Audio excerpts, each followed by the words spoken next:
Mga Lodi, don't skip ads po tayo, maraming salamat sa patuloy ninyong pagsuporta. Paki-like and share naman dyan mga Lodi. At sa mga gustong mag-donate sa ating GCash or regular na load, mag-comment lang po tayo.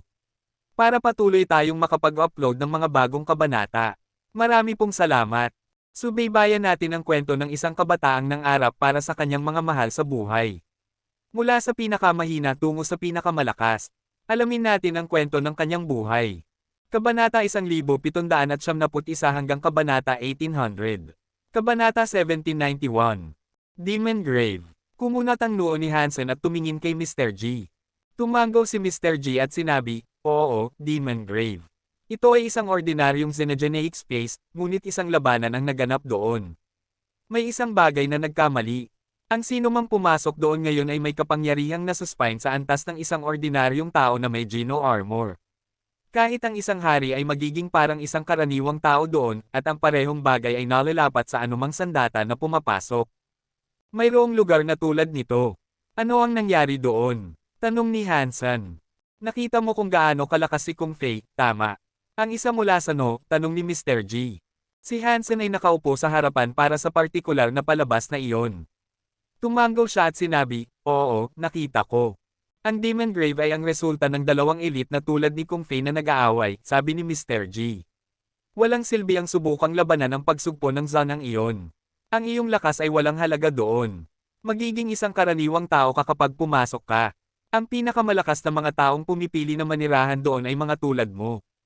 Ang tunay na kasanayan ang naghihiwalay sa kanila. Kapag nasa loob ka na, maaari mong makita ang iyong sarili na nakapatay ng isang hari. Bakit ako pupunta sa lugar na iyon kasama mo?" Kumunat ang noo ni Hansen.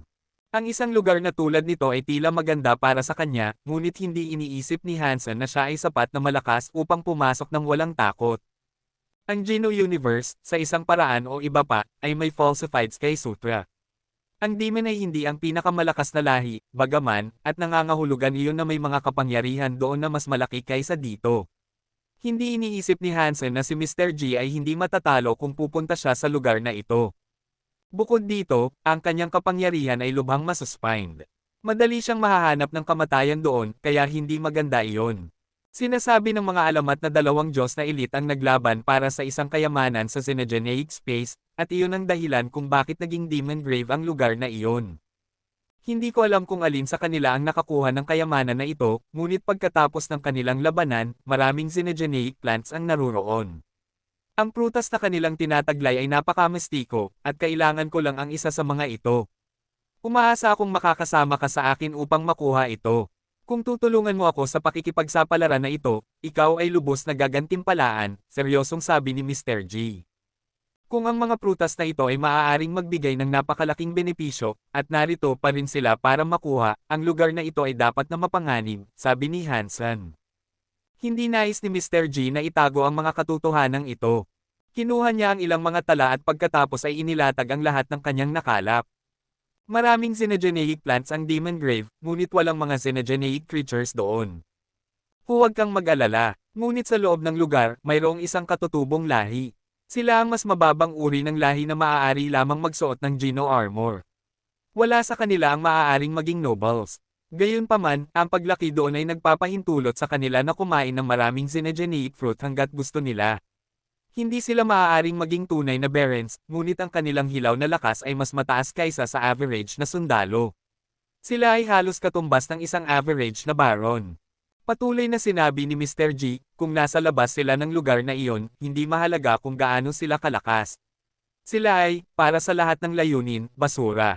Gayunpaman, sa loob ng Demon Grave, kahit ang isang hari ay maaaring matalo sa kanila. Sila ang ating pinakamalaking kaaway na dapat katakutin. Sinuri ni Hansen ang impormasyon sa harap niya, at nalaman niyang karamihan sa mga papel ay mga guhit na ginawa ng kamay. Walang mga tunay na video o mga larawan ng surveillance. Hindi ka maaaring gumamit ng mga tool doon. Ito lang ang meron tayo, kaya tingnan mo, paliwanag ni Mr. G. Patuloy na tiningnan ni Hansen ang mga larawan na iginuhit, bagaman, at hinangaan niya ang mga katangian ng sining. Ang mga katawan ng lahi na ito ay mukhang parang tao, ngunit nagtataglay sila ng mga pakpak ng paro-paro. Ang kanilang buhok ay tumutubo pataas na parang apoy, at ang kanilang mga katawan ay tulad ng sa isang tao. Nagsuot sila ng pilak na Geno armor, at mukhang maganda sila. Sinabi ng mga dokumento na sila ay tinatawag na Chaos.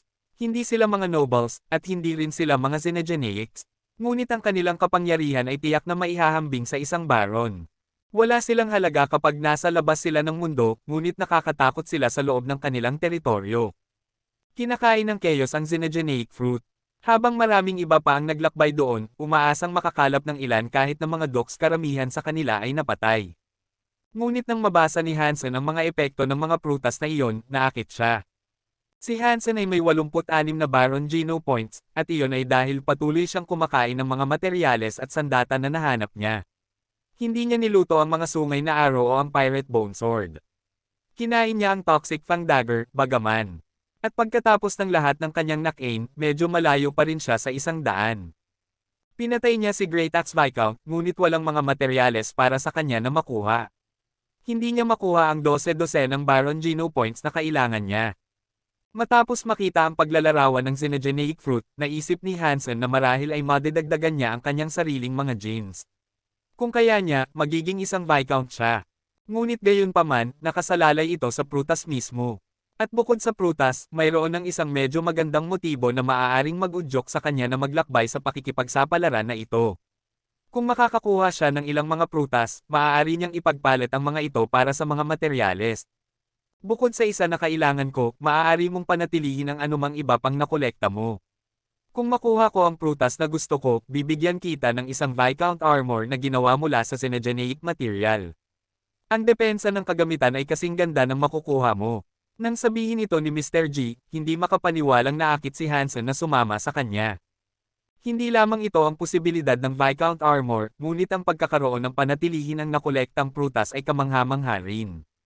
Talagang gustong pumunta ni Hansen. Si Mr. G, nakitang hindi nagsasalita si Hansen, ay mukhang nag-aalangan pa rin. Kaya, kinuha niya ang kanyang telepono at ipinakita kay Hansen ang isang visual ng armor. Ang armor ay asul at gawa sa mga kaliskis. Mukhang isang armor set na gawa sa kaliskis ng isda.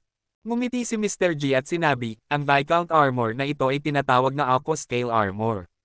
Ito ay gawa sa mga kaliskis ng Viscount Aqua Scale snakes.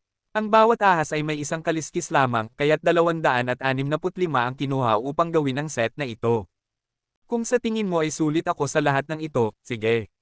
Sasama ako sa iyo. Ngumiti si Hansen at sumang-ayon sa paglalakbay. Mukhang kalmado at mahinahon siya, ngunit sa loob-loob, tumutulo ang laway niya sa mga potensyal na gantimpala. 265 materyales ng Viscount ay hindi kapani-paniwala. Nang makita ang armor, hindi nais ni Hansen na isuot ito. Gusto niyang kainin ito. Ang set ng armor na iyon ay maaaring dalhin siya mula sa Baron hanggang sa Viscount, at mula sa Viscount hanggang sa Earl. Hindi iyon isang armor set, iyon ay isang recovery soup. Kabanata 1792. Sinabi ni Mr. J kay Hansen na ang Aqua Scale Snakes ay isang makapangyarihang lahi, ngunit sa mas mababang uri. Sapat na ang kanilang lakas upang hamanin ang mas mataas na mga lahi na nasa Geno Hall. Minsan na silang sumubok, ngunit hindi sila nagtagumpay na makuha ang isang parol. Ang mataas na lahi ay halos lahat sila pinatay bilang ganti sa kanilang katapangan. Ang Aqua Scale Armor ay ginawa mula sa mga Xenogeneic snakes na namatay sa labanan. Sa huli ay napunta ito sa kamay ng demon, at pagkatapos ay naging personal na pag-aari ni Mr. G. Ang paglalakbay na ito sa Demon Grave ay mahalaga, at napakahirap humanap ng isang taong may katulad na kakayahan kay Hansen upang tumulong. Sa makatuwid, ang presyo ay hindi mahalaga. Matapos tanggapin ang imbitasyon ni Mr. G, napansin ni Hansen na hindi lang basta-basta ang sinumang tao ay maaaring maglakbay sa Demon Grave. Nang malikha ang Demon Grave, ilang mga mataas na lahi ang nagtatag ng isang patakaran. Maaari silang magpadala ng mga tao sa tuwing babukas ang pasukan, ngunit sa loob lamang ng ilang mga limitasyon. Ang demon ay bahagi ng pangkat na gumawa ng patakarang ito. Maaari silang magpadala ng isang grupo ng 4 sa loob, ngunit 2 sa grupo ay dapat na mga demon. Dahil 2 miyembro ng grupo ang napili na, si Mr. G ay may natitirang 1 puwang lamang. Orihinal niyang pinaplano na dalhin ang kanyang katulong, ngunit matapos makita si Hansen, nagbago ang kanyang isip. Mas gugustuhin niyang dalhin si Hansen kaysa sa kanya. Hindi naman bobo si Mr. G, bagaman. Mayroon siyang seguro upang matiyak na gagawin ni Hansen ang kanyang makakaya. Ang katulong ay isang Earl Elite at may iba pang mga demon na naghihintay sa labas. Hindi magiging maganda ang kalalabasan para kay Hansen kung hindi babalik ng buhay si Mr. G. Ang pasukan ng Demon Grave ay malapit sa Planet Gate. Ngunit dahil hindi pa ito bukas, naghihintay si Mr. G, pinagmamasdan kung paano umaatake ang Taurus. Hindi siya makapaniwala na nakasalubong niya ang isang taong tulad ni Hansen dito, sa lahat ng lugar. Makalipas ang 2 araw, dinala ni Mr. G si Hansen upang umalis sa ibabaw ng Planet Gate. Hindi naman sila naglakbay ng malayo, bagaman. Ang pasukan sa Demon Grave ay nasa isang natural na satellite na umiikot sa Planet Gate. Dahil sa labanan, ang enerhiya ng Demon Grave ay hindi mapakali at pabago-bago. Minsan, ang Demon Grave ay sumusupil sa mga elite ng napakalakas na namamatay sila bago pa man sila makapasok sa lupa. Kaya, ang tanging opsyon ay ang pumasok sa panahon ng pagbabago ng atmosperikong enerhiya. Pumasok sila kapag mahina ang enerhiya, at aalis bago ito muling lumakas. Sinundan ni Hansen si Mr. G patungo sa isang base na itinayo ng mga elite. Walang ibang mga mas mataas na lahi doon. Sinabi ng mga gwardya sa base na isang demon ang nagdala na ng isang tao sa Demon Grave. Dinala ni Mr. G si Hansen palabas ng base, patungo sa isang tigang na planeta. Sinabi ni Mr. G kay Hansen na sinadya niyang dumating ng huli, kaya hindi sila papasok kasama ang iba. Ang natural na satellite ay kasing laki ng buwan, kaya hindi ito malaki. Napakawalang laman din nito. Ito ay natatakpan ng dilaw na buhangin at mga halaman na parang cactus. Nang lumabas siya sa base, napansin niya na ang mga buhangin ay umaabot sa walang katapusang mga abot-tanaw. Sa halip na nasa isang maliit na buwan, parang nasa isang random na disyerto lang siya sa isang lugar. Alam ni Hansen na pumasok na siya sa Demon Grave, gayunpaman. Ito ang resulta ng pag-ikot ng dimensyon ng Xenogeneic Space. Si Mr. G, habang patuloy na naglalakad, ay sinabi kay Hansen, pumasok na tayo sa Demon Grave ngayon, at may kailangan akong sabihin sa iyo. Sige, hindi nagulat si Hansen dito. Bago siya sumang-ayon na sumama, alam niyang may ilang impormasyon na itinago sa kanya. Ang prutas na hinahanap natin sa pagkakataong ito ay espesyal, kahit para sa Demon Grave.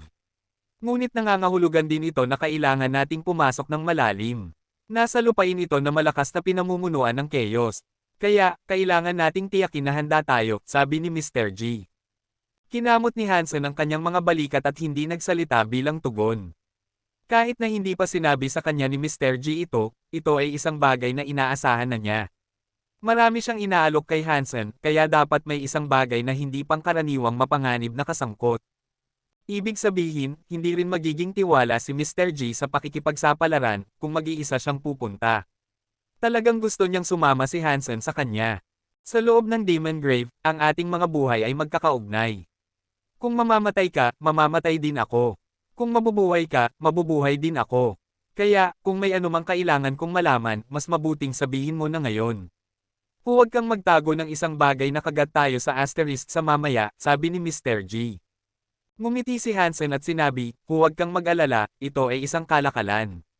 Binabayaran mo ang serbisyo, kaya pareho tayong may obligasyon. Ikaw, pera, ako, pagsisikap, may mga pamantayan tayo, mga tao. Nang marinig niya iyon, hindi tumugon si Mr. G. Kasama si Hansen, patuloy siyang naglakad pasulong. Hindi nagtagal, nakaramdam ng kaunting pagkahilo si Hansen. Nanghihina siya. Pagkatapos ng ilang dosenang milya pa, nakaramdam siya ng sobrang pagod. Ang Demon Grave ay sumusupil sa mga dayuhan ng malaki. Tayo ay hamina ng malaki.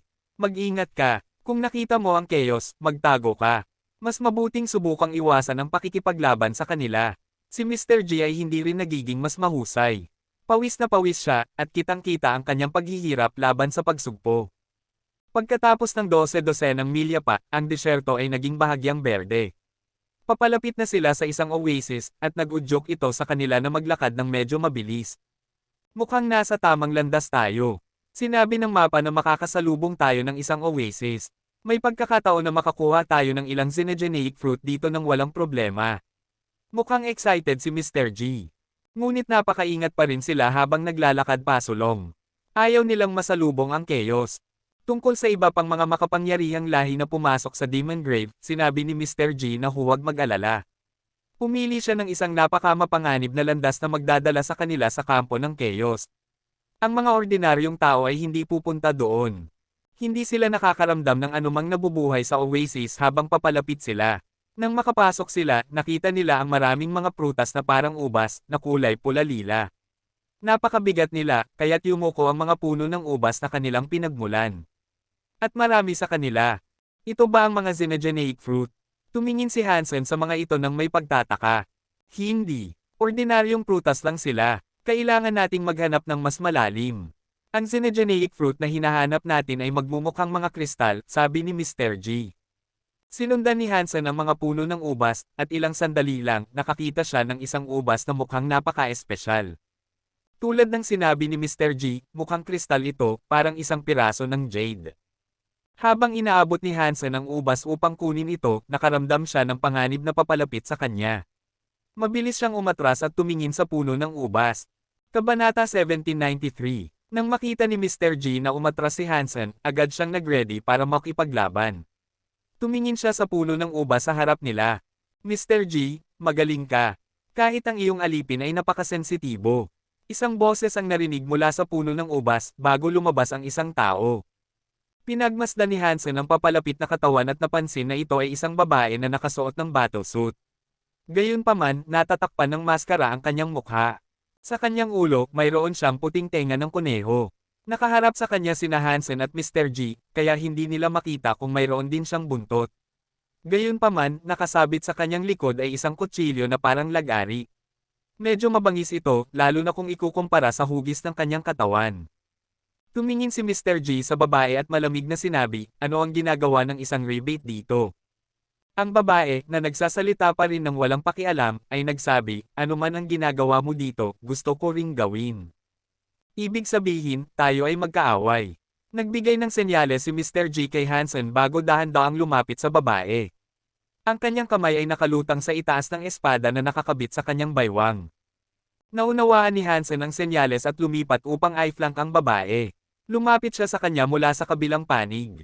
Nanatili ang babae sa kanyang kinatatayuan na parang hindi niya nakita ang dalawang papalapit sa kanya. Sinabi niya lamang, 3 milya sa hilaga ng Oasis, may isang grupo ng Chaos. Kung sumigaw ako, o tumunog ang mga sandata ninyo, maaakit sila dito. Sigurado ka bang gusto mong gawin ito ngayon? Hindi ako nagtitiis sa panloloko. Tumawa si Mr. G. Kung wala namang Chaos, bakit ako narito? Sige, kung hindi ka naniniwala sa akin. Maaari tayong lahat mamatay ng sama-sama. Hindi madaling nag-address ang babae sa ipinahiwatig na banta, at matatag siyang tumayo sa kanyang kinatatayuan. Iyon ang nagdulot ng pag-aalinlangan kay Mr. G. Tumigil siya sa paglapit sa kanya at nagsenyas kay Hansen na bantayan siya. Tumango si Hansen. Nagsimula nang magtago si Mr. G patungo sa hilaga hanggang sa mawala siya sa paningin. Hindi ka kabilang sa demon, komento ng babae. Hindi siya nagsalita ng may galit. Tama ka, tao ako, sagot ni Hansen. Paano mo nalaman na narito ako? Tanong ng babae kay Hansen. Mukhang naguluhan siya. Ang babae ay tiyak na hindi isang ordinaryong rebate. Kung alam ni Mr. G ang kanyang tunay na pagkakakilanlan, magugulat siya. At hindi niya paniniwalaan na nakikita niya siya dito, sa lahat ng lugar. Wala nang ibang sinabi si Hansen, at patuloy lang siyang tumingin sa babae. Kumuha ng ubas ang babae at sumandal sa isang malaking puno ng ubas. Binalatan niya ang ubas at inilagay sa kanyang bibig. Habang kinakain niya ito, sinabi niya, ano ang ibinibigay sa iyo ni Mr. G? Ano man ito, kaya kung doblehin ang alok. Kung tutulungan mo ako mamaya, syempre. Nagulat si Hansen na ang babae ay napakawalang hiya na gustong ipagkanulo niya si Mr. G. Napakawalang pakialam niyang ginawa ang alok na parang normal lang iyon. Nang makita na hindi siya sinasagot ni Hansen, patuloy na sinabi ng babae, natatakot ako na hindi ako sigurado kung ano ang inaasahan ni Mr. G na makamit. Sinabi niya sa iyo na gusto niya ang isang xenogeneic fruit, tama ba? Kung naniniwala ka doon, nagkakamali ka ng malala. Maaari kong sabihin sa iyo mismo, ng libre, na ang xenogeneic fruit na ito na sinabi niya sa iyo ay hindi ang tanging bagay na gusto niya. Ang lugar na ito ay napakamapanganib, kaya't ipinapayo kong isipin mo ito, baka mamaya ay mapatay ka. Wala akong pakialam dito, kalmadong sabi ni Hansen. Kahit na wala siyang sinabi na ganito ang babae, mayroon pa rin siyang sariling mga hinala. Ikaw ay isang kawili-wiling tao. Ang pangalan ko ay Isha. Ano ang sa iyo? Tumingin ang babae kay Hansen ng may tunay na interes. Dollar, sagot ni Hansen. Sinabi ng ekspresyon ng babae na hindi pa siya nakakakita ng mga tao o ng isang taong nagngangalang Dollar. Ang video ni Hansen na nagwawasak sa mga centaur ay hindi pa nagkukalat ng matagal. Marahil ay hindi pa niya nakikita iyon. Mukhang may naisip din ang babae. Ngunit pagkatapos ay parang mabilis niyang itinago ang ideya. Nagsimula ng kumulo ang mga puno ng ubas, at ilang sandali lang, lumabas si Mr. G na naglalakad patungo sa kanila. Mukhang malungkot si Mr. G. Parang hindi nagsisinungaling si Isha, at nakita niya ang chaos. Gaano katagal ka na dito? At gaano katagal na ang chaos sa lugar na ito? Tanong ni Mr. G sa babae. Ganito ba ang paraan mo ng pagtatanong ng impormasyon sa mga tao? Ito ba ang biyaya at asal ng mga demon na ipinakikita ng buo? Sarkastikong tanong ni Isha. Tumingin si Mr. J kay Isha. Nakita na niya ang rebate dati, ngunit hindi niya alam ang marami tungkol sa kanila. Ano ang pangalan mo, Ginang? Magalang na tanong ni Mr. G, na parang hindi nagagalit sa kanyang mga tanong. Isha, sagot ni Isha. Napaisip si Mr. G sandali, at sinubukan niyang isipin kung saan niya narinig ang pangalang iyon dati. Ngumiti si Mr. G at patuloy na sinabi, Ginang Yisha, kung pareho tayong napunta dito para sa parehong layunin at nakapasok sa parehong sitwasyon, bakit hindi tayo magtulungan? Paano? Walang emosyong tanong ni Yisha. Siyempre, pakikitunguhan natin ang chaos. At kapag tapos na iyon, maaari tayong maghiwalay. Ang paghahanap ng gantimpala ay magiging depende na naman sa ating individual na pagsisikap. Ano sa tingin mo? Ngumiti si Mr. G sa kanyang suhestyon. Sige, paano mo iminumungkahi na harapin natin ang chaos? Sa tingin mo ba kayang talunin ng 3 sa atin ang 4? Tanong ni Isha. Umiling si Mr. G. Maaaring salakayin nila tayo ng sama-sama, kung saan ang kanilang bentahe sa bilang ay mahirap harapin. Kaya, ano ang plano? Sabi ni Isha. Narinig kong ang rebate ay napakahusay sa bilis at liksi. Ikaw ang pinakamahusay sa mga mas mataas na lahi, sa mga larangan na iyon. Kung maaari mong akitin ang chaos sa Oasis, aatake sina Hansen at ako. Kung matatalo natin ang dalawa, madaling matatalo ang natitirang dalawa. Mukhang taos puso si Mr. G. Mr. G, napakaganda ng planong iyon. Maliit na suhestyon, paano kung ikaw ang mag-akit sa kanila, sa halip? Walang gana na sabi ni Isha. Tahimik na sumagot si Mr. G, wala tayong kakayahan sa paggalaw ng rebate. At kung nakita ka namin ng sinusubukan mong hindi mapansin, tiyak na makikita ka ng chaos. Mas mainam na sina Hansen at ako ang gumawa ng sneak attack. Kumunat ang noo ni Isha sa pag-iisip. Pagkatapos, nakakagulat, sinabi niya, sige, aakitin ko ang chaos. Ngunit gusto ko ang kalahati ng mga nakamit. Ang kalahati ay para sa inyong dalawa. Sige, ngumiti si Mr. G. Matapos magkasundo ang 3 sa plano, nagtago sina Hansen at Mr. G. Aakitin ni Isha ang chaos. Matapos umalis si Isha, sinabi ni Mr. G kay Hansen, kapag inakit sila ni Isha dito, huwag kang gumawa ng anumang bagay. Lalabas tayo sa Oasis nang hindi napapansin. Kabanata 1794. Kumunat ang noo ni Hansen, ngunit hindi siya masyadong nag-alala tungkol sa paglabag ni Mr. G sa mga pangako. Magkapareho ang layunin ni Mr. G at Isha, kaya't sila ay naging mga kakompetensya. Inaasahan na mag-aaway at manlilin lang sila sa isa't isa habang nagko-cooperate. Ang dahilan kung bakit kumunat ang noo ni Hansen, gayunpaman, ay dahil kay Isha. Naisip niya na masyadong mabilis na sumang-ayon ang babae sa ideya na akitin ang chaos doon, at siya mismo ay nagpaplano na ipagkanulo sila. Kung aalis sila ngayon, maaari silang mawala ng isang bentahe. Habang nag-iisip pa rin si Hansen, isang ingay ang narinig mula sa mas malalim na bahagi ng Oasis. Mula sa kanilang pinagtataguan, nakita nila na si Isha ay tumatakbo patungo sa kanila ng may pagmamadali. Napakabilis ni Isha, ngunit hindi siya mukhang masyadong nag-aalala o nagmamadali. Ilang araw ang lumipad sa hangin na dumaan mismo sa kanya. Nakakatakot na tanawin para panoorin ni Hansen. Ang kanyang kakayahan sa paggalaw ay hindi mas mababa sa sariling Dangshan movements ni Hansen. Hindi kalayuan sa likod ni Isha, 4 na chaos ang nagwawagayway ng kanilang mga pakpak na naghahabol sa kanya. May mga pana sila, at paulit-ulit nilang pinapana siya. Nakakatakot din ang kanilang kapangyarihan at bilis. Sa loob ng Demon Grave, malamang na mas mabagal si Hansen kaysa sa kanila. Ang chaos ay mukhang eksakto tulad ng mga artistikong paglalarawan na nakita niya dati. Nakasuot sila ng pilak na armor, at may mga pakpak ng paro-paro. Ang kanilang mga pana ay gawa sa kahoy o matitibay na puno ng ubas. Naigaw ang iwasan ni Isha ang 4 sa kanila habang tumatakbo pabalik sa Oasis. Hindi siya nasugatan, na medyo kamangha-mangha. Nang makapasok si Isha sa Oasis, sinunod niya ang kasalukuyang plano at nagtungo sa puno ng ubas. Maraming puno ng ubas doon, at ang visibility ay napakalimitado. Lumipad pababa sa lupa ang Chaos at nagsimula ng maglakad sa mga puno ng ubas. Ang likod ng kanilang mga pakpak ay kakaiba. Kapag bukas ang mga ito, mas malawak ang pagkabukas kaysa sa isang tao na nakaunat ang mga braso. Kapag sarado ang mga ito, magkakabit-kabit ang mga ito upang magmukhang isang kapa. Ang apat na Chaos ay nasa tabi na nila ngayon. Tumingin si Hansen kay Mr. G, na nakatingin din sa kanya, at umiling. Sinasabi niya kay Hansen na huwag gumawa ng anumang bagay. Hindi napansin ng apat na Chaos ang pagtatago ni na Hansen at Mr. G.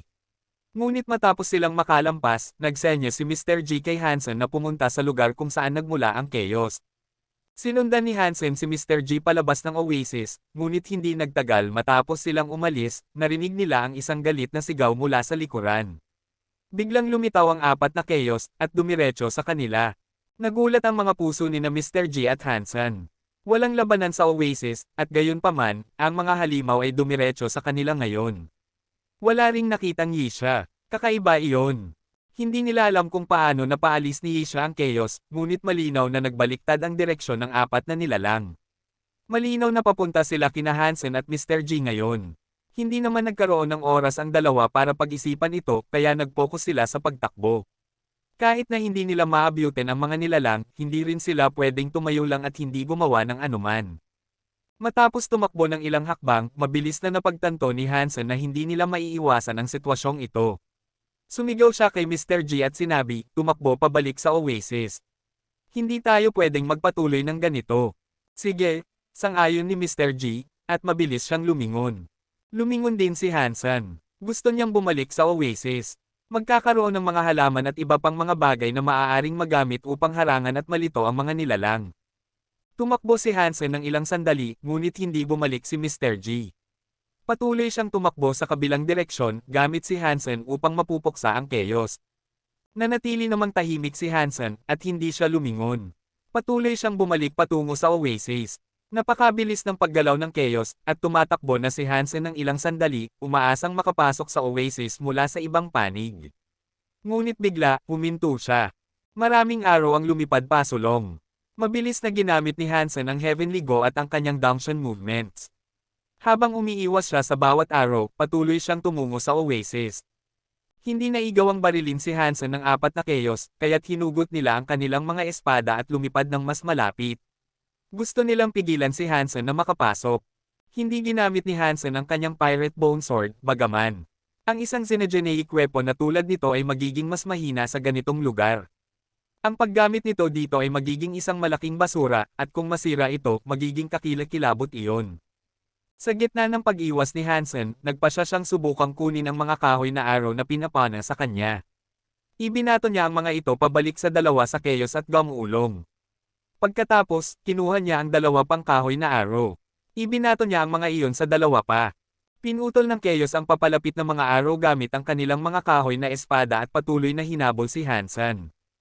Kumuha si Hansen ng higit pang mga kahoy na araw, ginagamit ang mga ito bilang mga sandata sa malapit upang i-deflect ang mga papalapit na pag-atake ng espada. Pang! Tumama ang espada sa kanyang mga araw nang may nakakasindak na puwersa, at natumba si Hansen pabalik na may dumudugong mga kamay. Sumakit ang kanyang dibdib at umubo siya ng kaunting dugo. Bago pa man bumagsak si Hansen, isang Chaos ang tumatakbo muli sa kanya na nakahugot ang espada. Gusto nitong hatiin si Hansen sa dalawa habang nasa ere pa rin siya. Ngunit gumalaw si Hansen na parang ibon at naiwasan ang pag-atake. Ibinato niya ang isang kahoy na araw patungo sa dalawang Chaos na tumatakbo sa kanya. Pinaikot ng dalawang Chaos ang kanilang mga espada upang putulin ang araw, ngunit bigla, lumipat ng mababa ang araw at dumaan sa kanila. Naisip ni Hansen na ang drillhead ay maaaring maging kapaki-pakinabang dahil ginagamit niya ang mga araw sa napakaliit na distansya. Ngunit ang bilis at kasanayan ng dalawang sumalubong sa kanya ngayon ay sobra-sobra. Naigaw ang iwasan nila ang araw na dumaan mismo sa kanilang mga lalamunan. Ang mga taong ito ay mahirap harapin. Naisip ni Hansen sa kanyang puso. Hindi siya tumigil sa paggalaw, bagaman. At habang ang dalawang iyon ay nakikipaglaban sa araw, nagtungo siya upang harapin ang huling Chaos sa harap. Ang Chaos na iyon ay isang babae. Ang kanyang kahoy na espada ay hindi mabigat tulad ng sa tatlo pa. Pinaikot niya ang kanyang espada na parang ito ay isang sanga ng puno ng banyan. Maraming anino ang kumikislap sa hangin patungo kay Hansen, parang isang lambat na handang mahuli siya. Ngunit hindi nagatubili si Hansen. Kung mahuli siya ng 3 chaos, magiging napakahirap ang pagtakas. Parang multo, nagtungo si Hansen patungo sa lambat na may hawak na sungay na arrow. Katsa! Tumama ang sungay na arrow na ranggo ng Viscount sa kahoy na espada at nasira. Ngunit ginamit ni Hansen ang pagkakataong ito upang makatakas sa lambat ng espada. At bago pa man siya makaramdam ng lungkot sa kanyang pagkawala, nagtungo na siya sa oasis. Patuloy na sumigaw ng galit ang 4 na chaos, ngunit wala sa kanila ang nakapigil kay Hansen. At sa gitna ng oasis, madali para sa kanya na magtago. Matapos ang ilang higit pang pag-iwas, naigawang tumakbo siya sa mga puno ng ubas. Kabanata 1795. Matapos makapasok sa lugar na may mga puno ng ubas, naging mas madali ang mga bagay para kay Hansen. Ang mga kasanayan sa pakikipaglaban na ginamit ng 4 na chaos ay medyo simple at medyo clumsy, ngunit hindi sila mahina. Isa laban sa isa, maaaring manalo si Hansen. Ngunit laban sa 4 sa kanila ng sabay-sabay, may mataas na posibilidad na matisod at madapa siya. Ginamit ni Hansen ang lahat ng kanyang paghatol, prediksyon, at paggalaw na ibinigay sa kanya ng kanyang mga kasanayan. Ginawa niya ito upang mas epektibong makipaglaban sa kanila sa lugar ng puno ng ubas. Patuloy na tumatakas si Hansen sa direksyon kung saan tumakas si Isha. Ngunit si Isha mismo ay patungo na ngayon sa direksyon kung saan nagtungo si Mr. G, kaya hindi siya nakikita ni Hansen. Kung hindi siya napatay, dapat ay nasa lugar pa rin ng ubas. Curious pa rin si Hansen kung paano niya nagawang mapupuksa ang chaos na humahabol sa kanya. Masigasig na hinabol ni Hansen ang 4 na chaos. Naigaw ang Aikite at panatilihin niya ang mga ito sa bay, bagaman, pinipigilan silang makapinsala sa kanya. Sa ganitong paraan, naglakbay sila ng malalim sa mga puno ng ubas. Sa simula, nakikita ni Hansen ang mga bakas ni Isha. Ngunit matapos maglakbay ng malalim, nawala na niya ang mga ito sa paningin. Ano ang ginawa niya? Kumunat ang noo ni Hansen. Nag-iisa siyang nakikipaglaban sa 4 na chaos, umaasang makahanap ng isang bagay na makakatulong sa kanya na makalabas sa kanyang problema. Ang mga puno ng ubas doon ay napakamalaki. Kasing kapal ng binti ng isang tao, at magkakaugnay na parang ahas. Nagweb at nagbare sa mga kalangitan, na nagpapahirap sa sikat ng araw na tumagos at maliwanagan ang mga halaman sa ilalim. Ang buong lugar ay parang isang malaking labyrinthine cave system. Hindi sana naglakas loob si Hansen na maglakbay ng malalim kung hindi niya alam na walang mga Xenogeneics doon. Naisip ni Hansen na ang komplikadong heograpiya ay maaaring magpahina sa determinasyon ng chaos. Ngunit mukhang pamilyar na pamilyar sila sa lugar, at hindi pa rin maalis ni Hansen ang mga ito sa kanyang buntot. Ang Dungeon Armor ay sumisipsip ng kapangyarihan at lakas ng lupa, ngunit napakalimitado nito sa kanilang kinaroroonan ngayon. Marahil ay dahil sa atmosfera na nasira ng 2 elite noon pa man. At dahil dito, ang Baron Dungeon Armor ay nasuspend. Para mas lumala ang mga bagay, nang walang patuloy na pagdadagdag, ang enerhiya na kanyang ginagamit ay nagsisimulang magpapagod sa kanya. Nang magtaka si Hansen kung dapat ba niyang ipagsapalaran na subukang kumuha ng isang bihag, bigla siyang nakakita ng isang bagay na maliwanag. Mukhang bumubukas ang mga puno ng ubas sa harap niya, at ang sikat ng araw ay sobrang maliwanag doon. Mayroong isang bagay na sumasalamin nito, at ipinapalagay ni Hansen na maaaring tubig iyon. Hindi alam ni Hansen kung paano siya nakarating dito. Tumakbo siya pasulong, at tulad ng inaasahan, nakakita siya ng isang lawa na napapalibutan ng iba pang mga puno ng ubas ng oasis. May isang estatwa na nakatayo sa gitna ng lawa, at nakakagulat, naroon si Isha. Nakaupo si Isha sa balikat ng estatwa. Nagulat siya nang makita niya si Hansen na lumilitaw mula sa gulo ng mga puno ng ubas. Ngunit nang umalis si Hansen sa mga puno ng ubas at lumapit sa pampang ng lawa, narinig niya ang chaos na nagpapalabas ng mga tunog ng babala. Binabalaan nila si Hansen na huwag masyadong lumapit dito. Hindi naman interesado si Hansen sa iniisip nila, at patuloy lang siyang naglakad patungo sa lawa. Tumalon siya sa estatwa ni Isha. Ang estatwa ay hinubog upang magmukhang isang tao. Parang tao o parang crystallizer. Walang mga pakpak ng paro-paro, tenga ng pusa, o buntot ng anumang uri. Ito ay isang 3 metrong matangkad na tao na may suot na damit. Ang ibabang bahagi ng kanyang mga binti ay nalubog sa ilalim ng ibabaw ng lawa. Nang tumalon si Hansen, huminto ang chaos malapit sa pampang. Itinigil nila ang kanilang paghabol at hindi na rin sila nagpana ng anumang araw. Lumipad si Hansen sa kaliwang balikat ng estatwa. Si Isha, na nasa kanang balikat ng estatwa, ay hinugot ang kanyang kutsilyo na parang lag-ari. Pinutol niya ito kay Hansen. Nakakita na si Hansen ng maraming makapangyarihang kasanayan, tulad ng mga kasanayan sa espada ng Falsified Sky, ngunit ito ay nakakatakot. Maraming mga mandirigma ng espada sa santuaryo, at marami sa kanila ay mga maestro. Ngunit hindi pa kailanman nakakita si Hansen ng isang tao na kasing malupit niya. Karamihan sa mga kasanayan sa espada na nakita niya hanggang ngayon ay para sa pagputol o pagtusok. Minsan mabilis at makapangyarihan ang mga ito. Ngunit kakaiba ang mga kasanayan ni Isha. Mukhang pinuputol at tinutusok niya ng sabay, parang isang nakakalaso na ahas. O ang mga pangil ng isang gutom na lobo. Napakabilis niya, hindi matukoy ni Hansen ang landas ng kanyang pag-atake. Hindi naman naglaan ng maraming oras si Hansen sa pag-iisip nito. Ginamit niya ang kanyang mga kapangyarihan upang lumipad sa hangin na parang ibon. Sinubukan niyang iwasan si Isha, ngunit nasuspine siya at hindi niya matukoy kung saan siya umaatake. Pinalambat siya ng pagsugpo, at habang nagawa niyang iwasan ang karamihan sa pag-atake, naputol siya sa braso. Hindi alam ni Hansen kung ano ang gawa sa ligaw na lagaring kutsilyong iyon, ngunit diretso itong tumago sa kanyang armor at pinutol siya ng sapat na malalim upang makita ang kanyang mga buto. Sa kabutihang palad, ang dugo ni Hansen ay nakristal. Mahirap matuno ang kanyang dugo sa ilalim ng nakakasupol na atmosfera, kaya walang tunay na dugo ang lumabas sa sugat. Dahil nabigo siyang pigilan si Hansen, itinaas niya ang kanyang sandata upang atakihin muli. Mas mabilis siya ng mas mabilis, na may mas maraming lakas sa bawat sunod na paglusob. Parang isang nakakalaso na hayop na binubuksan ang bibig nito upang kagatin si Hansen. Nasa ere si Hansen, lumilipad na parang ibon. Sinubukan niyang magkaroon ng mas malaking distansya upang iwasan ang mga pag-atake ni Isha.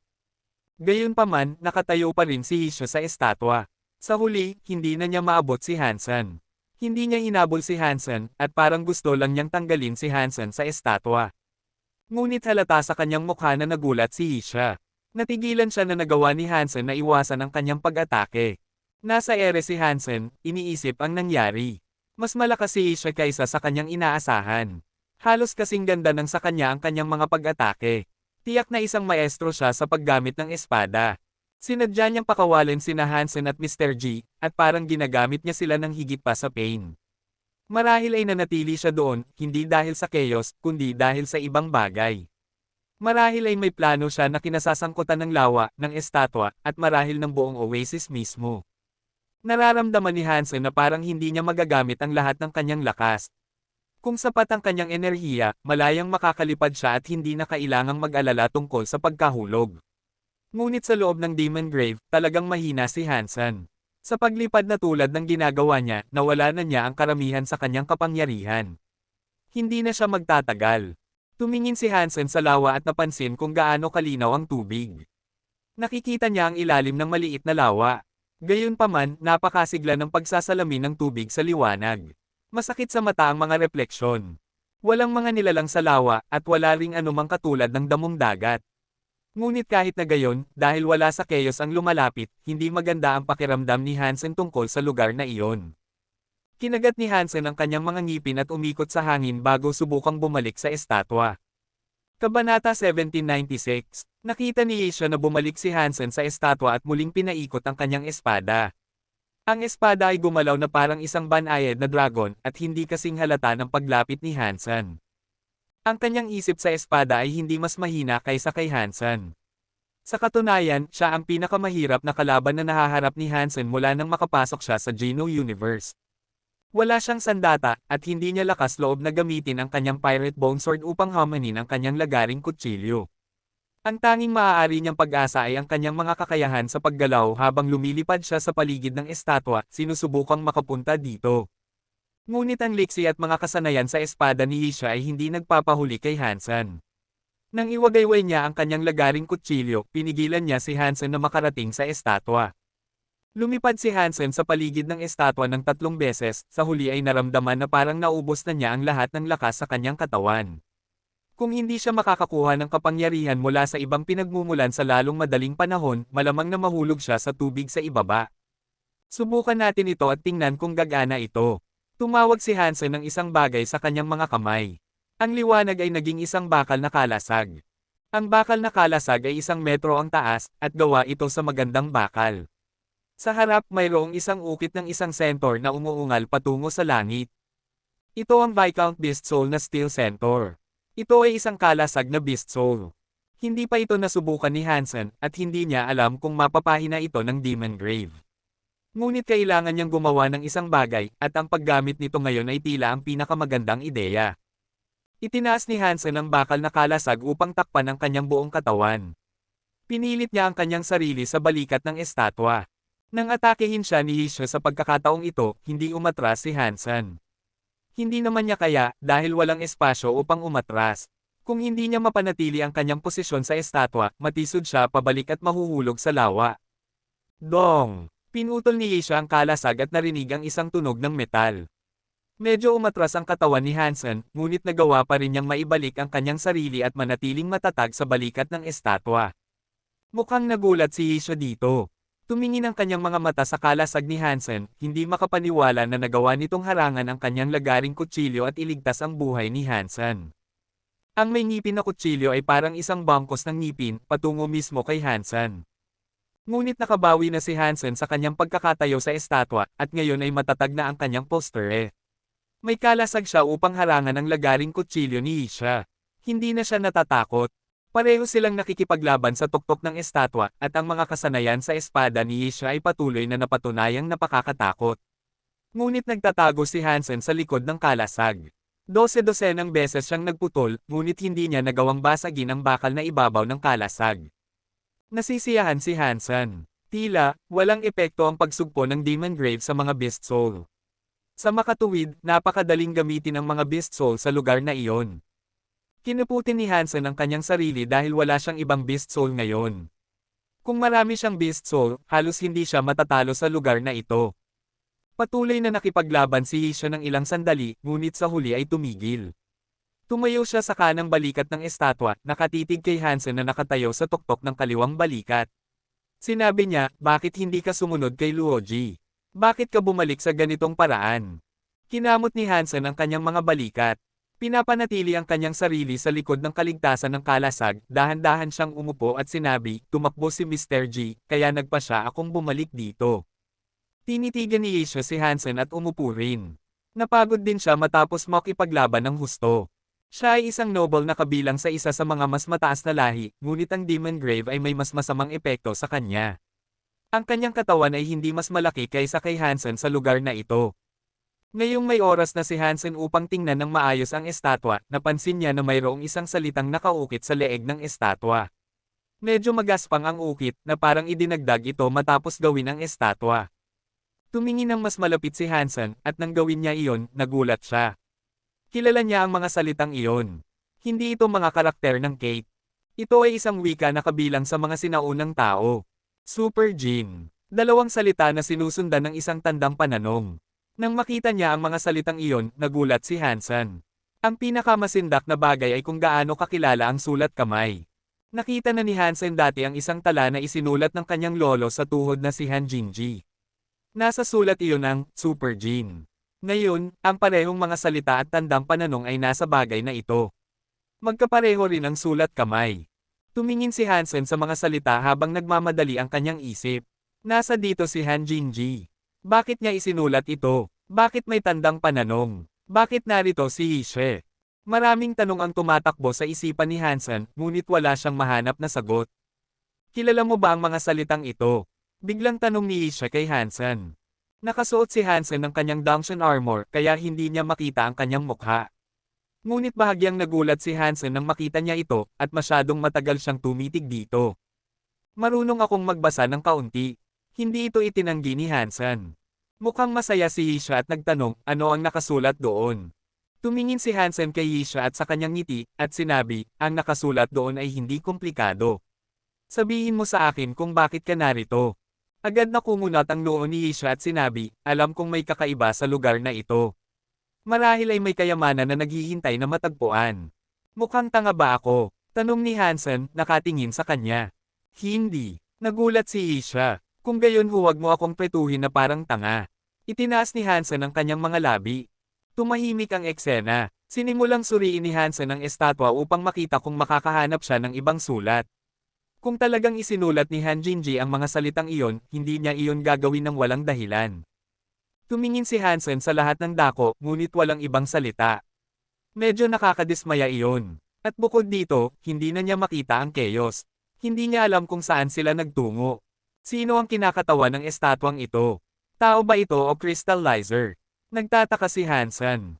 Bigla, narinig ang tunog ng mga bula mula sa ibaba. Tumingin siya pababa sa lawa, at parang kumukulo ang tubig sa ilalim nila.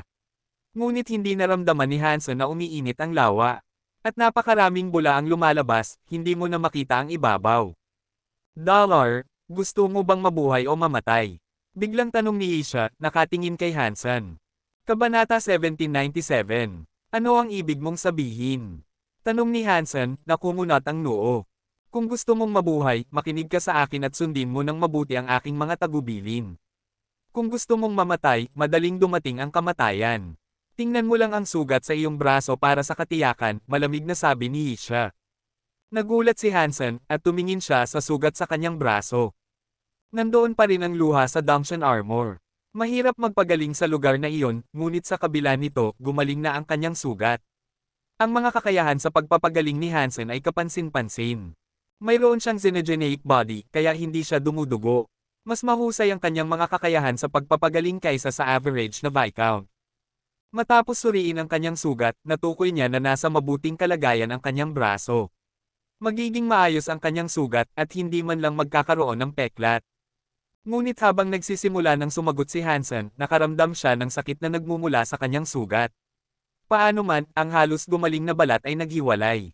Sa isang segundo, muling bumukas ang sugat na parang kakasugat lang. Halos sumigaw siya ng malakas. Tahimik na sinabi ni Isha, tinamaan ka ng aking teeth power. Kung gusto ko, masisiguro kung hindi nagagaling ang iyong katawan, at anumang paggaling na gagawin mo ay masisira. Maaari kong gawin ito ng paulit-ulit hanggang sa masira ang iyong buong katawan. Kahit na umalis ka sa Demon Grave at makahanap ng isang King Class Elite para sa tulong kahit sila ay hindi makakabasag ng aking teeth power. Hindi naman sa makakahanap ka ng isang tao na tulad niya, ngunit kakailanganin ko lang ng 2 linggo upang masira ang iyong buong katawan. Hindi sumagot si Hansen, ngunit tiyak na naramdaman niya na dahan-daang lumalapad ang kanyang sugat. Mabagal ito, ngunit mahirap kontrolin. Parang may maraming ngipin sa sugat, naghuhukay sa kanyang katawan.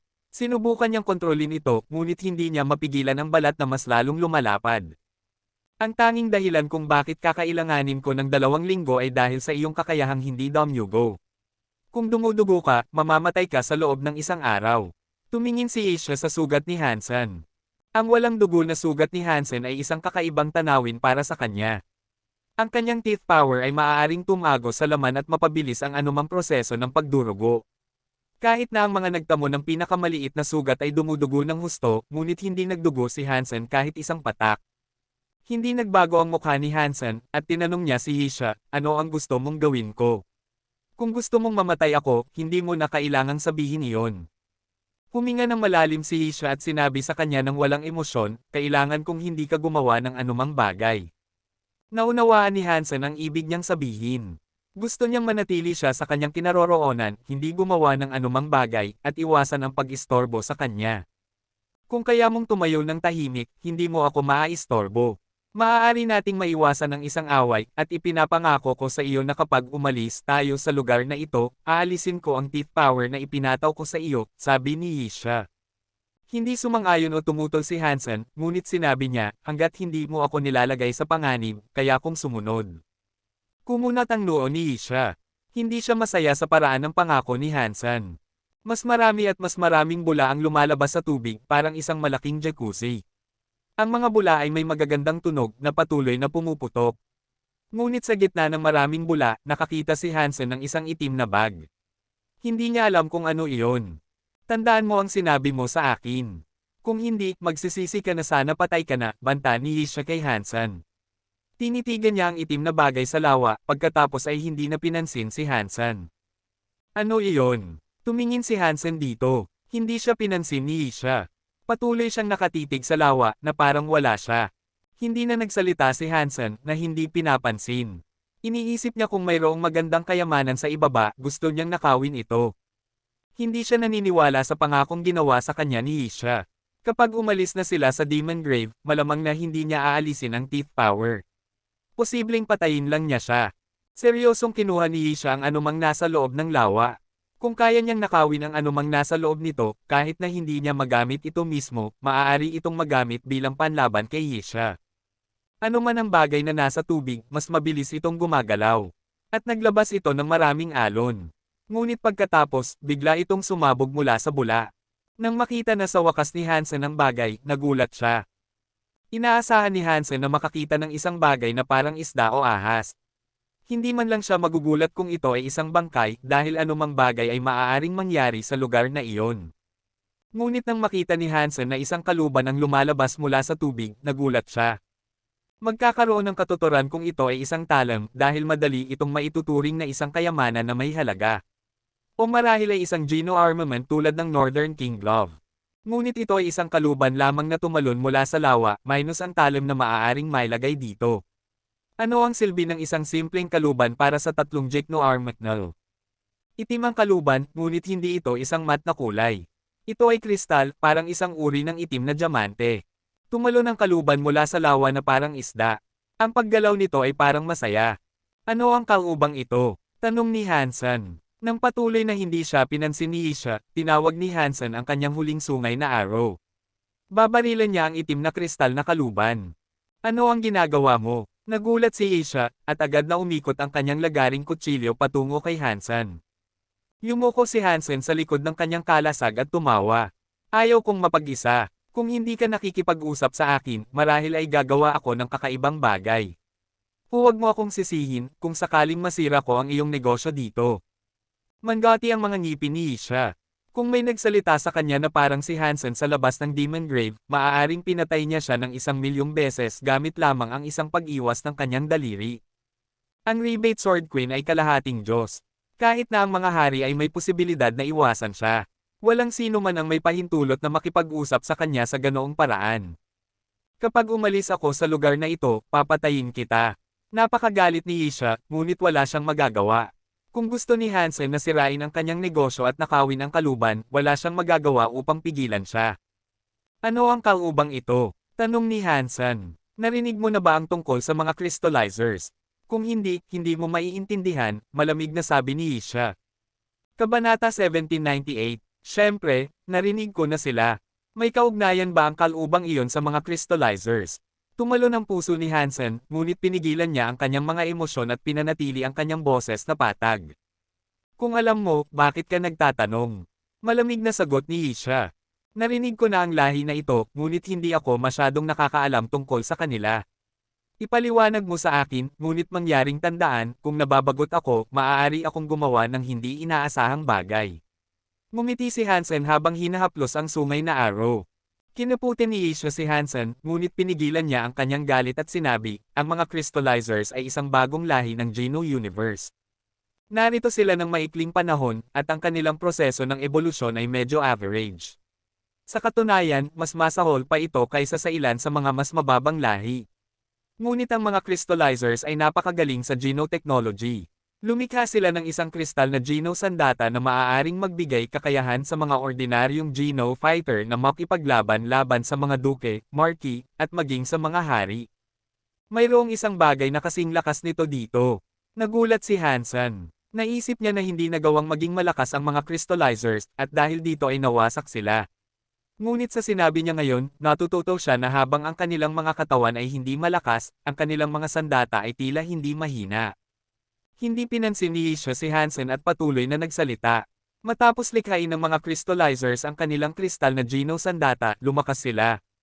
Ambisyoso sila, at hinangad pa nilang makuha ang isang posisyon sa Geno Hall. Ngunit ang kanilang pinakamalakas na pinuno ay isang duke lamang. Hindi man lang siya isang king-class fighter. Wala pang lahi na may ganoong limitadong kapangyarihan ang nagtangkang hamanin ang isang posisyon sa Geno Hall noon. Ngunit nabigo sila. Mukhang ang kristal na Geno sandata ng mga crystallizers ay mas mababa kaysa sa mga hari. Nahulaan ni Hansen kung paano nagtapos ang lahat. Tumingin si Isha sa kanya ng may paghamak, at sinabi, manahimik ka kung wala kang alam. Ang kristal na Geno Sandata ng mga crystallizers ay kasing ganda ng mga hari. Kung haminin nila ang mga ordinaryong mas mataas na lahi, maaaring nagawang mag-ilaw ng isang parol. Ngunit masyadong malakas sila, at nag-imbento sila ng isang Geno Sandata na mas malaki kaysa sa mga Diyos. At gamit ang Geno Sandatang iyon, hinamon nila ang isang napakadakilang mas mataas na lahi. At ang mga God Elite ng mas mataas na lahi na ito ay nagwasak sa kanila. Naglaho sila ilang sandali lang pagkatapos. Nagulat si Hansen. Hindi niya alam na napakagaling ng mga crystallizers, kaya't nagulat siya. Maaari bang ang kalubang ito ang kristal na Geno Sandata na kayang pumatay ng isang Diyos? Tumingin si Hansen sa kaluban sa lawa at naging napakasaya. Sinabi ni Asia, sa tingin mo ba narito ito? Sa tingin mo ba ang isang bagay na ganyan ay mananatili pa rin sa isang lugar na tulad nito? Sino ang nakakaalam? Marahil walang nakakaalam. Ngumiti si Hansen. Sinabi ni Asia, masyado kang nag-iisip. Ang kapangyarihan ay hindi lang lumilitaw na parang wala sa wala. At ang mga crystallizers ay nagawang gumawa lamang ng isang kristal na Geno Sandata. At gayon pa man ay nabigo pa rin sila. Hindi nila nagawang pumatay ng isang Diyos, hindi man lang isang deified elite. Ang kristal na Geno Sandata ay nabawasan sa alikabok. Maraming lahi ang nakakita na mangyari iyon, kaya't marami sa kanila ang nakakaalam. Ngunit pagkatapos ng ilang sandali, ang alaala ng mga crystallizers ay naglaho. Marami ang hindi na maalala ang anumang tungkol sa kanila. Ano nga ba ang kalubang ito? Kumurap si Hansen. Ito ay isang ordinaryong variant ng mga kristal na Geno Sandata. Kung kumpleto ito, maaari itong magdala ng isa sa isang laban-laban sa mga kalaban na ranggo ng duke. Marahil ay maging sa ranggo ng hari. Ngayon ang natitira lang ay ang kaluban, kaya't nabawasan ang lakas nito, sabi ni Asia. Hindi siya naniwala si Hansen dahil kaunti lang ang alam niya tungkol sa kanya. Ngunit sa kanyang mga kasanayan sa pakikipaglaban, malinaw na makita na hindi siya isang ordinaryong tao mula sa isang mas mataas na lahi. Maaaring siya mismo ay isang duke o hari. Ang isang karakter na tulad niya ay hindi papasok sa isang lugar na tulad nito upang maghanap ng isang hindi kumpletong kristal na Geno Sandata. Tinitigan ni Hansen ang kaluban at sinabi, dalawang elite ang naglaban dito noon. Naglaban sila para sa isang kayamanan. Iyon ang dahilan kung bakit ang xenogeneic space na ito ay may kakaibang mga katangian ng pagsugpo. Maaari bang ito ang bagay na kanilang pinag-aawayan? Ang iyong imahinasyon ay talagang kakaiba, malamig na sabi ni Asia. Gusto ni Hansen na makuha ang karagdagang impormasyon mula sa kanya, ngunit biglang gumalaw ang lawa. Lumipad ang kaluban patungo sa kanila na parang arrow. Agad na nagsaya si Asia dahil wala nang maaaring sundan na pag-uusap. Kaya, inabot niya ang kaluban habang lumilipad ito. Kakausapin lang niya si Hansen upang mapanatili siyang abala at kalmado.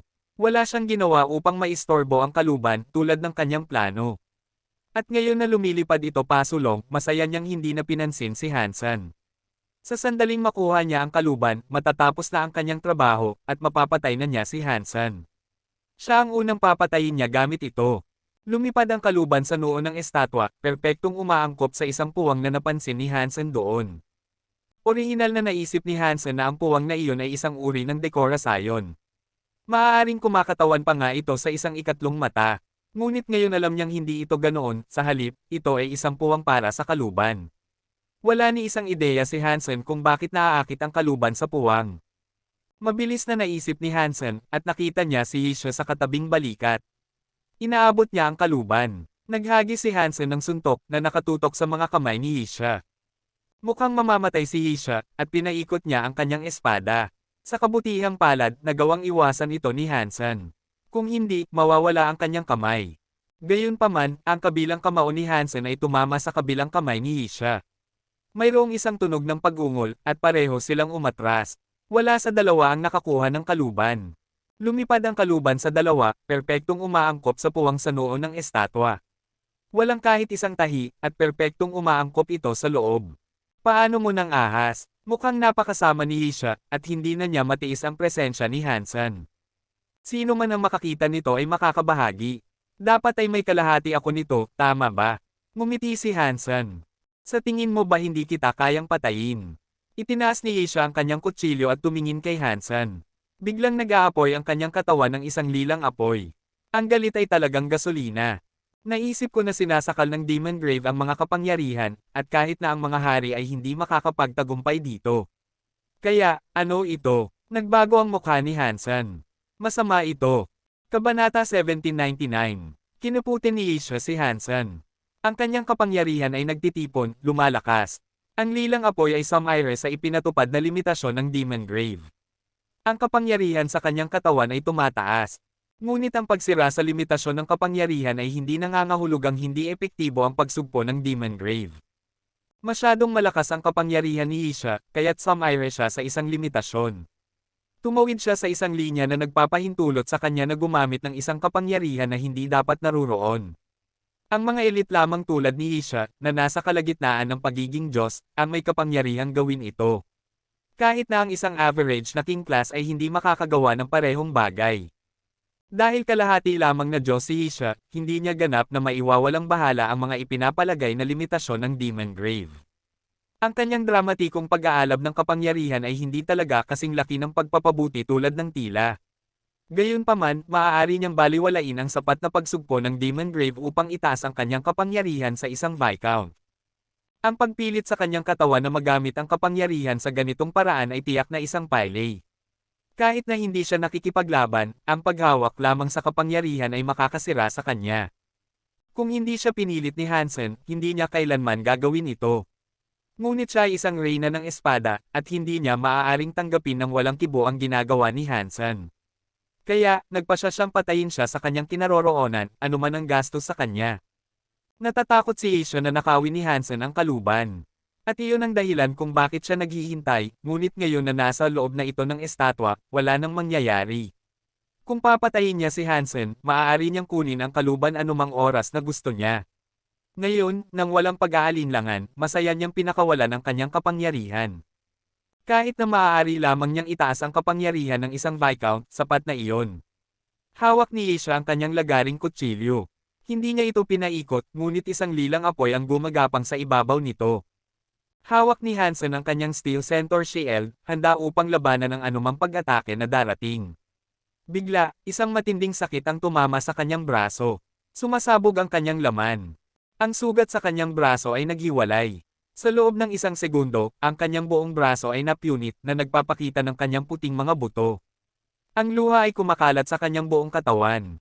Nagulat si Hansen. Kung magpapatuloy ito, ilang segundo lang ang kailangan para masira ang kanyang buong katawan. Akala mo ba ang kapangyarihan ng ngipin ay ganoon kabagal? Iyon lang dahil pinigilan ito ng Demon Grave. Kaya't mahina ito kanina. Paano mo nang ahas na galitin ako? Ngayon ang araw ng iyong kamatayan. Malamig ang tingin ni Isha, habang tumataas ang kanyang lilang apoy. Mas mabilis na napunit ang mga sugat ni Hansen habang ang isang lilang usok ay gumagalaw sa kanyang laman at kalamnan. Nakakatakot na makita. F*6. Ang sama nito. Sigaw ni Hansen sa kanyang puso. Hindi siya nagatubili, dahil biglang lumitaw ang isang pulang ilaw. Lumabas ito mula sa kanyang mga jean, na binabalutan ang kanyang buong katawan. Dahil nababalutan ng Dungeon Armor ang katawan ni Hansen, hindi mo masabi ang mga pagkakaiba sa ilalim ng mga ibabaw nito. Ngunit sa loob ng kanyang armor, nagbabago ang kanyang katawan. Nagsimula siyang magmukhang gawa siya ng pulang metal. Nagiging transparent siya, at isang makapangyarihang presensya ang lumalaki sa loob niya. Na-activate ang kanyang Super God Body. Ang mga luha sa kanyang braso ay tumigil sa pagkalat, at ang mga sugat na natatakpan ng isang lilang aura ay binuhusan ng puting ilaw.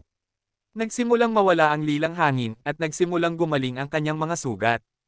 Nararamdaman ni Hansen na parang ang kanyang dating nasusupol na katawan ay hindi na limitado.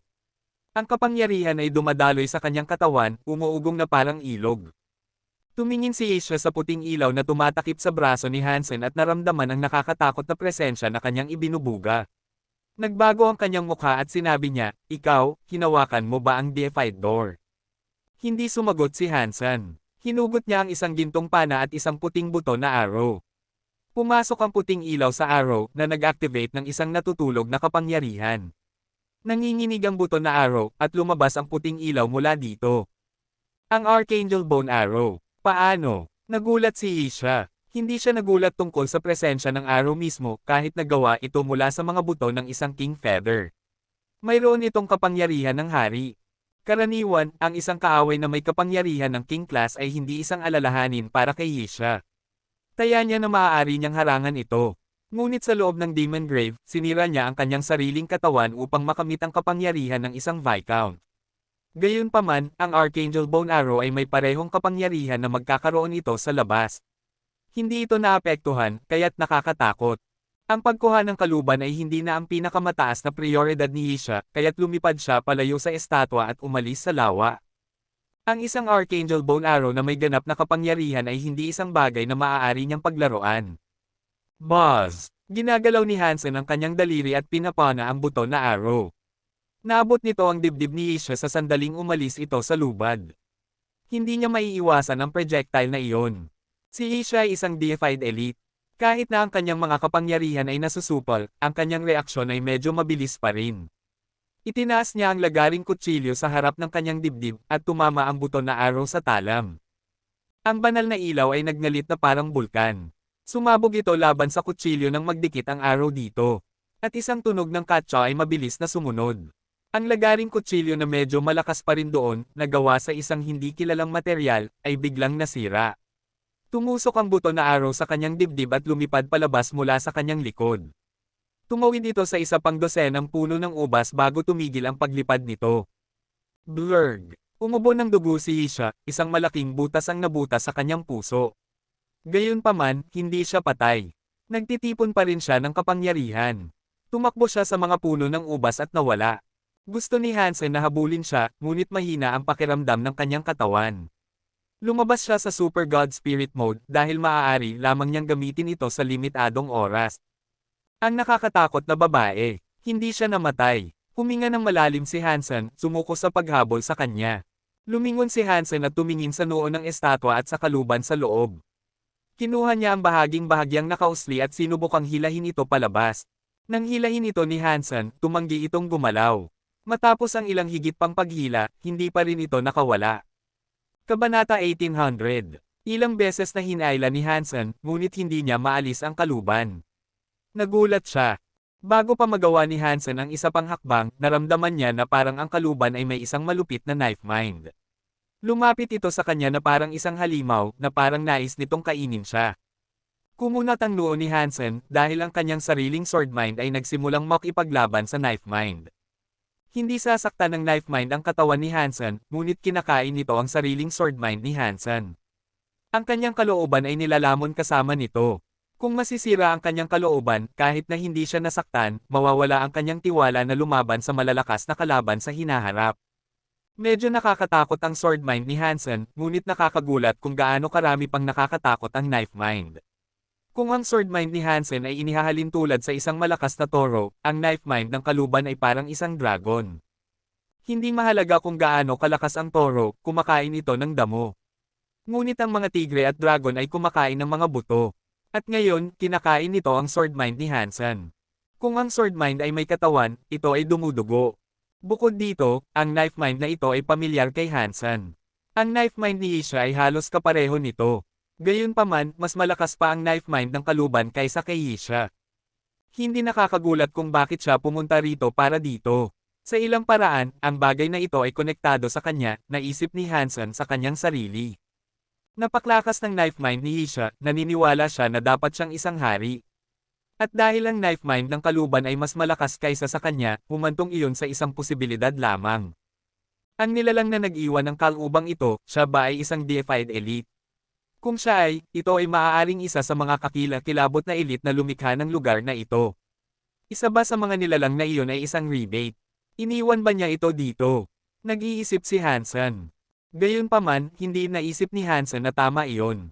Kung iniwan ito ng isa sa mga rebate, bakit naghihintay si Isha hanggang ngayon upang makuha ito? Pagkatapos ng lahat ng taong lumipas, bakit ngayon? Wala namang oras si Hansen upang pag-isipan ito ngayon. Kaya, ginamit niya ang kanyang kalooban upang makipaglaban sa knife mind. Kahit na gayon, napakahirap subukang labanan ang partikular na hayop na iyon. Ang kalooban at sword mind ni Hansen ay patuloy na kinakain. Ang kalooban ni Hansen ay unti-unting humihina, at parang unti-unting lumalakas ang knife mind.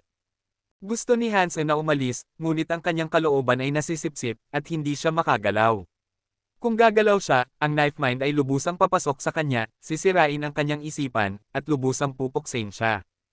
Habang nagtataka si Hansen kung ano ang magagawa niya upang makatakas dito, biglang gumalaw ang itim na kristal na armor sa loob ng kanyang Sea of Soul. Bumuo ito ng kakaibang enerhiya. Nang pumasok ang enerhiya na iyon sa katawan ni Hansen, nanginginig ang kaluban. At pagkatapos, hum-ina ang knife mind at medyo hum-ina. Nanginginig ang kaluban sa puwang nito na nagpapahintulot kay Hansen na madaling hilahin ito palabas. Ang enerhiya ng itim na kristal na armor ay umikot sa paligid ni Hansen, at pagkatapos ay bumalik sa kanyang Sea of Soul at sa armor. Pagkatapos, tumahimik muli ang itim na kristal na armor. Bumalik ito sa pagiging normal nito. Nawala na naman ang enerhiya, ngunit hindi na naglabas ang kaluban ng anumang masamang knife mind bilang ganti. Ang tanging ginawa nito ay pulso sa loob ng kamay ni Hansen. Hindi alam ni Hansen kung bakit, ngunit parang nararamdaman niya ng eksakto ang nararamdaman ng kaluban. Parang nasasabik, nagulat, at natatakot, lahat ng sabay-sabay. Nagulat din si Hansen. Hindi niya naiintindihan ang koneksyon sa pagitan ng kaluban at ng itim na kristal na armor, at hindi niya maunawaan ang dahilan kung bakit kaya ng itim na kristal na armor na magpaasal ng ganito sa kaluban. Pag-aari ba ng rebate o ng mga crystallizers ang kaubang ito? Naisip ni Hansen sa kanyang sarili, ngunit napagpasyahan na mas malamang na pag-aari ito ng mga crystallizers.